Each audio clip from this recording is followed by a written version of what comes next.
Of the broadcast, but let's begin with a political story on the latest edition of House of Cards.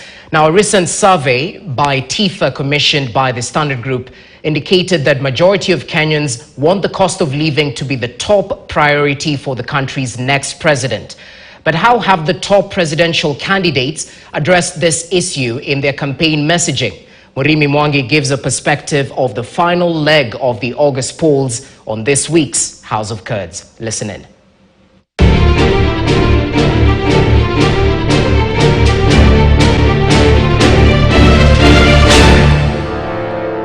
Reeling from economic shockwaves of the devastating COVID-19 pandemic, preceded by the chaotic political aftermath of the bitterly disputed 2017 polls, Kenyans will in under 1 month head to the polls to pick their next set of leaders for the next 5 years. And they clearly know what they want addressed.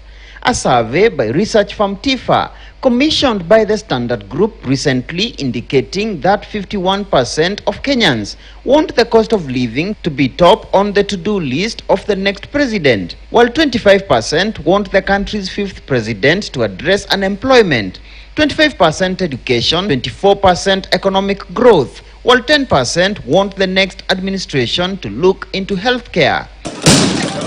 Demands which analysts argue have been swept under the carpet by the abrasive campaigns starring the two top contenders, former Prime Minister Raila Odinga and Deputy President William Ruto. Personally, I'm not convinced because every year we actually have, every election year, we are flooded with manifestos that have great promises, and they're not really followed through to the letter, okay? But I suppose it's like a marketing document. Ruto has been campaigning on the platform of what he calls bottom-up economics, a strategy that has seen him tour a majority of the counties, striking county charters of the regional priorities, as well as similar charters with special interest groups such as persons living with disabilities, for development if elected president. Odinga, on the other hand, has been campaigning on the platform of Inawezekana agenda, centered on several pillars including advancement of better healthcare under what he calls Baba Care, enhancement of devolution, expansion of access to clean drinking water, as well as streamlining the Jua Kali sector by giving prominence to recognition of prior learning to better the incomes in the sector. Roots Party presidential candidate George Wajakoya, on the other hand, appears to prioritize his vote-hunting mission within the youthful age group, with such lofty promises as legalization of marijuana for medical purposes, as well as magical stroke to fix the country's ailing economy through liberalization of snake keeping for extraction of venom and meat for export, among other promises. Agano Party's Mwaure Waihiga promises to slash taxes by half to ease the burden on Kenyans. But to what extent will the lofty promises sway the voters? The early part of the campaign looked very promising. However, as things, as the race has heated up, as we have come closer to the final home stretch, suddenly bare-knuckled campaigns are starting to emerge.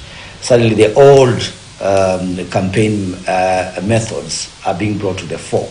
Who is it that can arouse enough emotions to get most of the voters on his side? That's what the game is.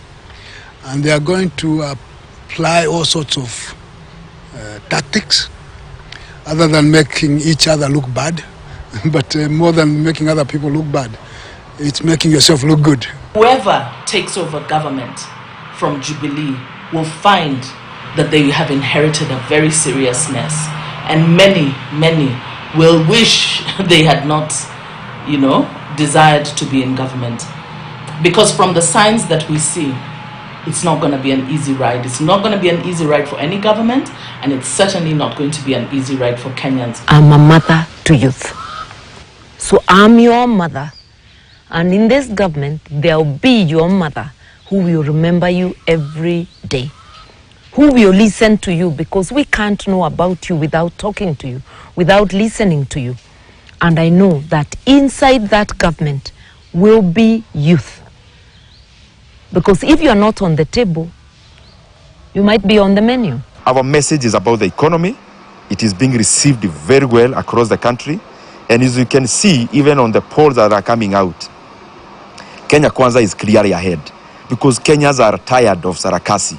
And Kenyans are tired of things that do not necessarily manifest on progress on their side. Each venomous snake farmer will earn an average of $6,000 or 600,000 per vial antivenom. Kadogo tu hivi unanyonga kidogo kanatoka chui kanaingia kwa chupa.